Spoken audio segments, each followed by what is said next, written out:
today we're going to make chicken fried rice. Let me tell you what goes in this great Asian dish. We're going to start with chicken, pre-cooked rice that's cold, eggs, garlic, ginger root, carrots, green onions, celery, cilantro, soy sauce, and salt. And I'm going to fry it up with bacon grease. First thing is, let's get that pan hot so it's ready for our chicken. I turn this on high. There.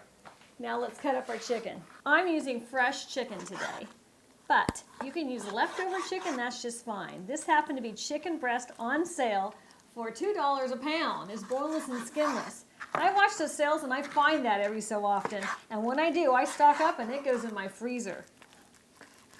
I've pre-washed my chicken breast and I'm cutting it into half-inch cubes.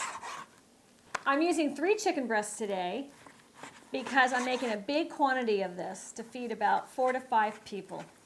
I'm going to wash my hands, and it's time to add the chicken breast into my hot skillet. I'm using the biggest skillet I have, and I'm putting in bacon grease. And the reason I'm putting in bacon grease is because it's my favorite oil to use. But feel free to go ahead and use corn oil or some other vegetable oil. So you just move that around a little bit, and in goes your chicken.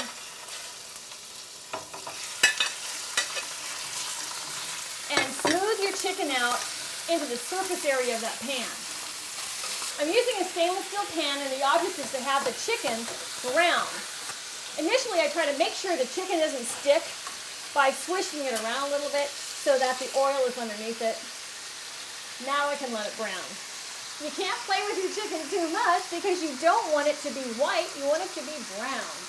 It should take about 4 to 5 minutes for this step to be completed. While that's cooking, I'm going to prepare my vegetables.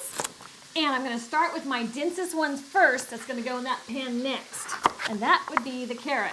I find if I do other things while one step's going on, it gets me to the finish line faster. I cut it up in really small pieces. Time to flip the chicken. I've got a beautiful brown color on that, so I'm going to turn the heat down to medium while I finish chopping some more vegetables. Now, I was reading my cookbooks as a little girl and studying how to make real Asian food because I love Chinese food so much. And ginger root is just one of those things that makes it taste authentically Chinese. So I go to the store and I just buy a little bit because it's pretty expensive. And I get the one that looks the biggest and fattest because I know I've got to take that edge off of it. So we need 1 tablespoon of grated fresh ginger.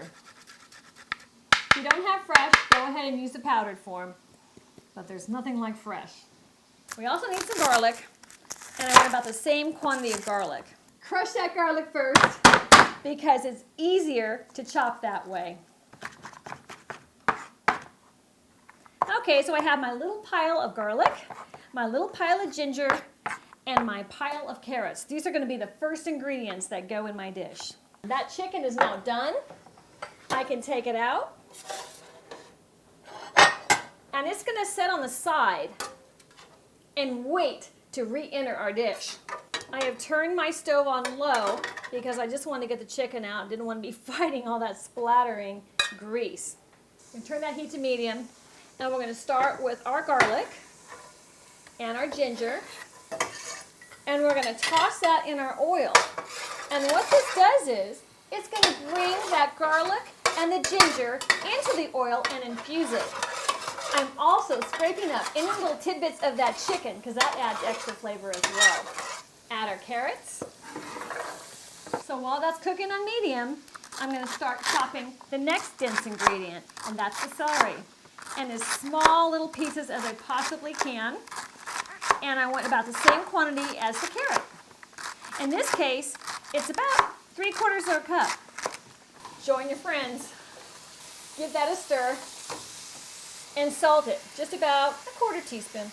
I've washed these green onions. I'm just going to cut off the roots and chop them up too. I go all the way up those green stalks. So my trick on these onions is I put the white part in first so I don't get a bite off that onion. That's going to turn sweet in there, and I'm going to save the tops for the garnish on it. Stir that up. Oh, it's looking really good. Now I'm going to fire up that heat. A little hotter, bring it to high. Get the garnish ready. Here comes that cilantro, also known as Chinese parsley.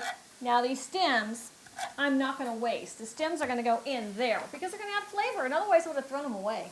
And I always use the stems on cilantro because they cook. Just like the carrot will cook and get soft, and the celery will cook and get soft, those stems will cook and get soft too. Add anything you want to stir-fried rice. Sometimes I add frozen peas, frozen corn, any vegetables I have in the fridge. Okay, these are soft now. It's ready to add the rice. I'm going to take out the vegetables because I want that rice to have the texture of real Chinese fried rice.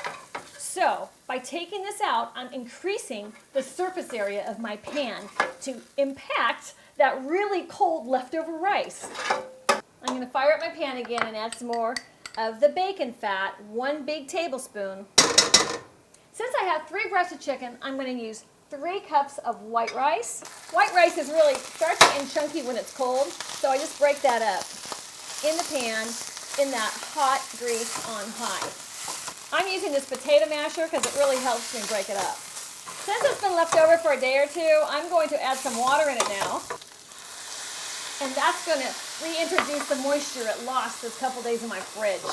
By using that stainless steel pan and that water at the final step, you're making sure all those flavors travel with the rice up into the dish and don't just lay there in that pan to get washed out later. This technique is what those chefs use in their 5-star kitchens. Now it's time for our eggs. So crack your eggs in after that rice starts cooking. I do it in one little corner and just beat it up quickly. Doesn't have to be perfect, kind of scramble them right in that. Those eggs are what really make this an authentic Chinese fried rice dish. Look how fluffy that is. That looks just great. Let's add our soy sauce. 1 tablespoonful. Ready to add our chicken and vegetables now. Now that's a wow. Okay, so the other half of that tablespoon of that soy sauce. It's ready. Oh my gosh, that looks so beautiful. And that is enough to feed a lot of people. I am happy with that. Now for the finishing touch, we're going to add our beautiful green onions that we chopped and our cilantro. Wow. Let's try this. I love it. That bacon grease really rocks in this recipe. But make it any old way you want. Subscribe to my channel and let's keep cooking.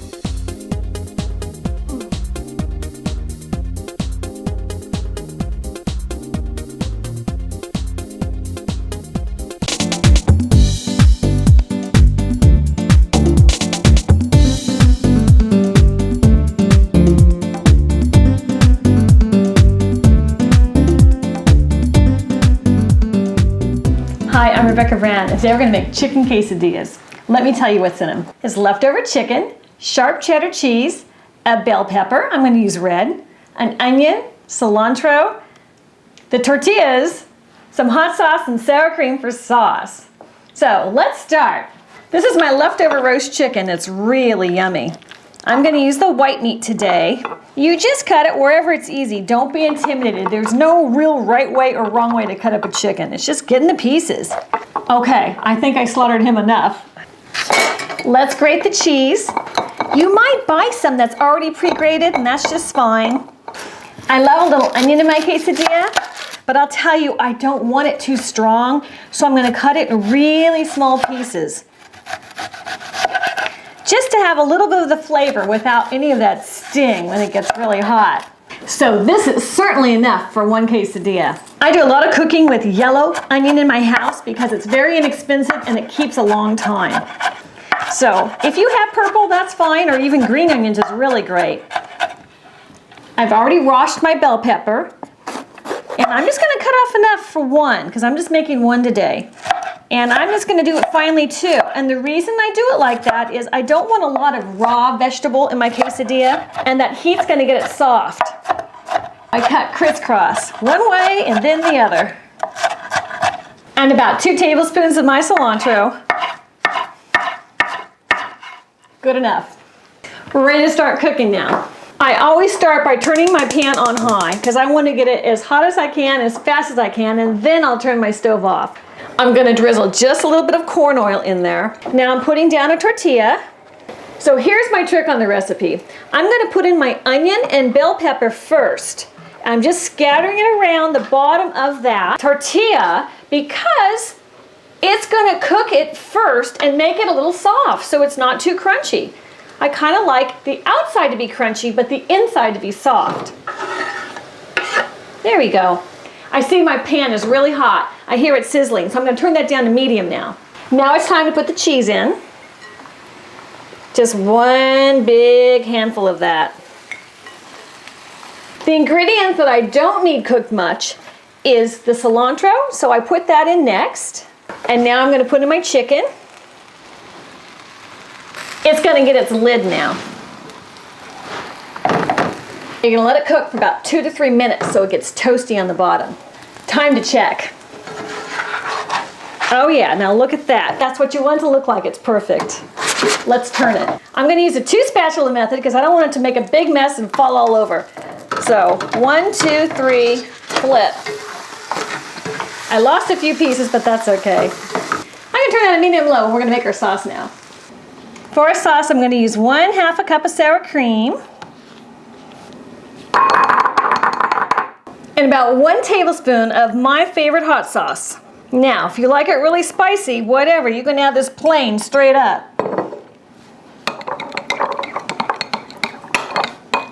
Now stir it up, and how simple is that? This is great to have with friends. What an easy dinner this is. All right, let's check our chicken. Okay, there I like it. I like that color. That's good. We got action. Here comes the slide.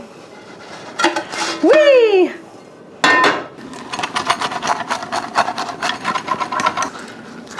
Okay, so we cut that quesadilla. I'm gonna put it on my plate now. Let's put our sauce in there. And a little cilantro, just for color. Wow, that looks so good. I can't wait to try it. This looks delicious. Let's give it a shot. A little bit of that beautiful sauce in my perfect little bite here. That is fantastic. Yummy. This quesadilla is crispy and moist and beautiful in the middle. It's perfect, and that sauce is just the right heat for me. So subscribe to my channel, and let's do more cooking together. Buenos dias.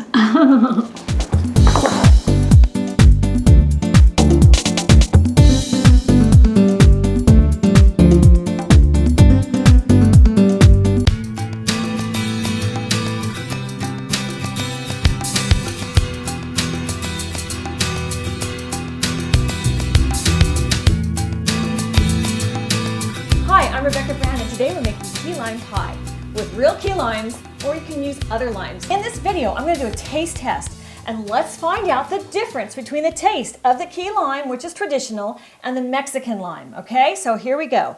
We start with our crust, which is butter and graham crackers. Then the filling for our pie is limes, sweetened condensed milk, and then we top it with homemade whipped cream. Okay, to make the crust, I put 10 graham crackers in a double Ziploc bag. I'm going to crush these up. Take the air out. And you can start it with your hands. But I get to the heavy-duty action with my rolling pin. It just goes faster that way. I'm going to want these pretty finely crushed. That just took 30 seconds. And so now we're going to pour this into a bowl. And we're going to add our stick of butter that's been softened. That's 1/2 cup. This is completely at room temperature. And so we mix it together because I want it to get to be a crumbly crust that'll stick together so it can go in my pan. And so when you see it's pretty blended and it starts sticking together, you know you got some action here. That's going to go straight into my springform pan. But you know what? If you just have a pie pan, that's fine, or a tart pan. It doesn't matter. There we go. And now with the back of the spatula, I'm going to press it in there. When it starts getting mushed in there, I like to use like the bottom of a cup or a bowl to get it really flat. So when this gets cold, it's going to firm up really nicely and make a beautiful crust for cutting. and wedge that crust in the corners to go slightly up the sides of your pan. That's what your finished crust should look like. So let's talk about those key limes. Key limes are grown in the Keys of the United States, and here they are. They're really small. But Mexican limes, which are easier to get, are from Mexico, and this is a variety called Mexican limes. I actually grow it in my backyard, but my darn tree doesn't do very well, so I gotta go buy it at the grocery store. Let's zest our limes. So here's my handy dandy zester, and let me tell you something about zesting. Just get the green part. Don't do too much. If you get that white part, the pith, what happens is it gets very bitter. So I'm pretty light touch when I zest. So to get 1 tablespoon of key lime zest, it's 6 key limes. I've done the math. What we need to do is to get a half a cup of the juice. So this is how I crush my limes. And it looks as if there's about 1 tablespoon coming out per key lime. Another method for juicing is to take a fork, stick the fork in, and twist. Now, this way you're going to get your seeds, you just have to strain it. Let's do a taste test. In this corner we have the key limes. In this corner we have the Mexican limes. I'm going to put just a touch of the key lime juice here, about a tiny pinch of the lime, and in this bowl the same. A touch of the Mexican lime juice, a touch of the Mexican lime zest. I'm going to now take like a half a teaspoon of the sweetened condensed milk because I don't want to mess up my recipe, so I'm just doing a tiny quantity here. Now another half a teaspoon into the Mexican lime dish. Give that a stir. Okay, this is key lime. Well, it's delicious. The lime taste is great. It's really not too tart. Okay, now let's go Mexican.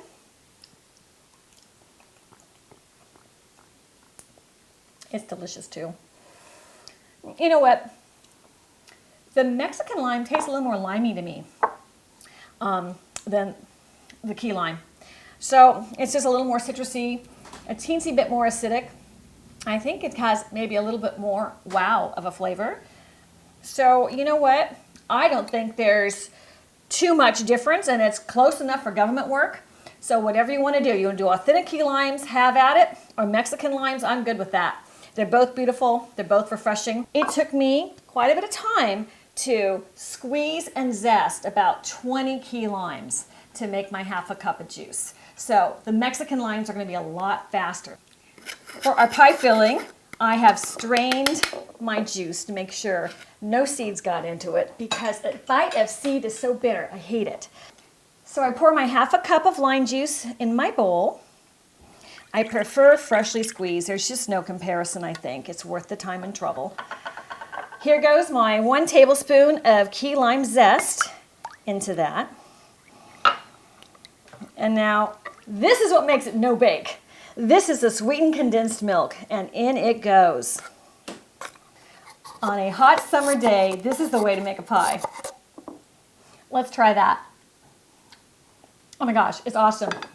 Oh my gosh, that's going to be so good. It's pretty tart, yet sweet. And I'm going to pour it in here, and then I'm going to add my homemade whipped cream topping. And I have that on another video, so watch that. And I really want to know your opinions on what you think about this key lime versus normal Mexican limes you get in the grocery store. Let me know what you think. Does it matter or doesn't it? I read all my comments and I respond to them, so I appreciate you taking the time to do that. Let's flatten that out. For this recipe, I think it's really essential to have homemade whipped cream because it smooths out that tartness of the lime. So I've doubled my recipe of the one I have. This is 2 cups of whipped cream, 2 tablespoons of sugar, and 2 teaspoons of vanilla. I'm going to whip that up.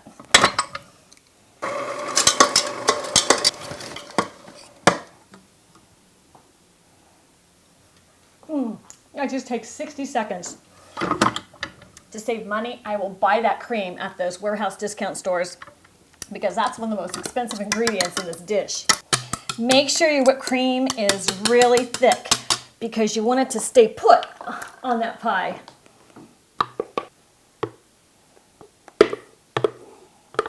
And the recipe made with 2 cups of whipping cream is perfect for this pie.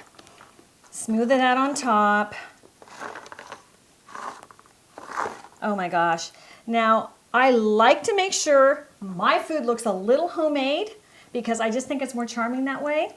So I don't overwork stuff. That's it. Now time to top it. This is the fun part. Bring out the artist in you. I want everybody to know that inside of this, there are key limes. So I'm happy to put my little key limes on top. Now there's my art project for the day. Now, this is going to go in the fridge between 2 to 3 hours, and then we're going to cut it and eat it. It's been 2.5 hours. It is ready to go. Let's check this out. On these springform pans, you just got to flip the switch. Whoa, that worked. Alrighty, so put this down. Oh, it turned out beautiful. Okay, time to slice it now. If you make this pie, let me know. Tell me if you like that key lime taste, and if you make it with those Mexican limes, let me know that too. Okay, the moment of truth. Now, my comment is, that is so beautifully tart and sweet on the bottom. I needed that nice layer of whipped cream to balance it out. This is fantastic. And it's better than any restaurant I've ever been to in my life, and I'm not kidding. So make one of these homemade for you, your family, and your friends. Bon appetit. So click subscribe, and let's keep cooking together. Yum.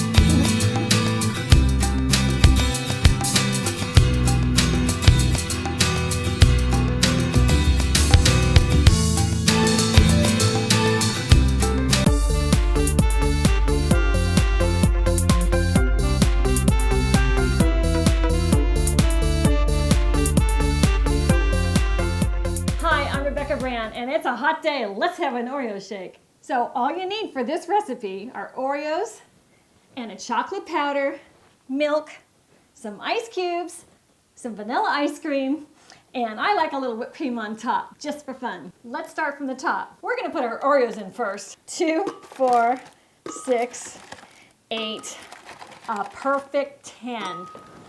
Now let's do 2 cups of milk. 2 tablespoons powdered chocolate stuff. I don't know, whatever kind you have is good for me. You can even use a syrup, that's fine too. Now I throw these ice cubes in there, and I don't really want to dilute the richness, but I want it super cold, so this helps. So let's pulse it a few times.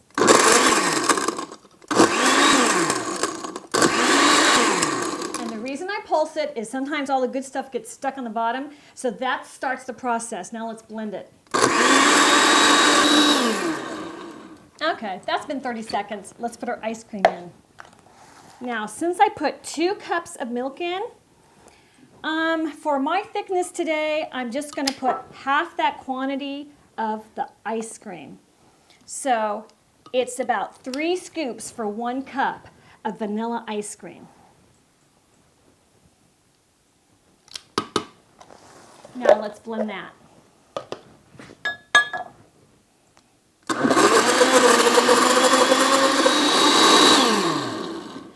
It's ready. This is like, what, 1-minute recipe? Oh my gosh. That is yummy. Now top it with whipped cream. And it's so light, it's gonna float on top. And you know what, just for appearance purposes, I'm going to crumble an Oreo in this thing. I like to eat the Oreo a little bit on the separate side. Okay, let's give it a try. Oh my gosh, it is so delicious. I love it. It is not too chocolatey, but it tastes like Oreo. And I am so thirsty, that I'm gonna be able to drink a lot of this, and I have a lot left over for a friend or for my second glass. I think I'm gonna skip my dinner tonight and eat my shake. So subscribe to my channel. We're gonna make a lot more things together. You know what? Share me with your friends and comment. Let me know what you want me to make.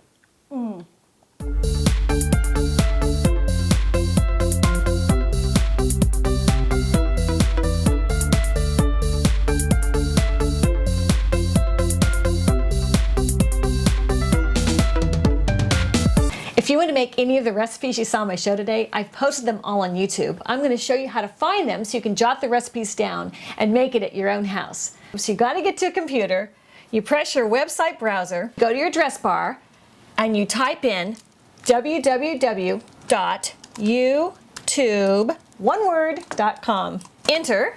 Then YouTube's going to have its own little search bar. So in that search bar, you type in Rebecca Brand Recipes. You hit enter on your keyboard, and then you're going to get my page.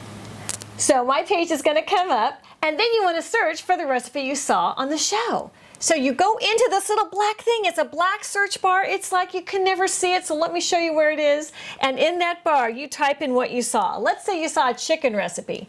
So if you type in chicken and you press return, you're going to get all my chicken dishes, and then you can just click on whatever chicken you want. It's as simple as that. So start watching the video, and in it comes the recipe. So you click pause, and that's it. Get your pencil and paper together, start writing. Those are the ingredients, and they're exactly what I make on camera. For the techniques, you might want to watch it again. But bon appetit, happy cooking, and I'd love to know how it turns out. Cheers.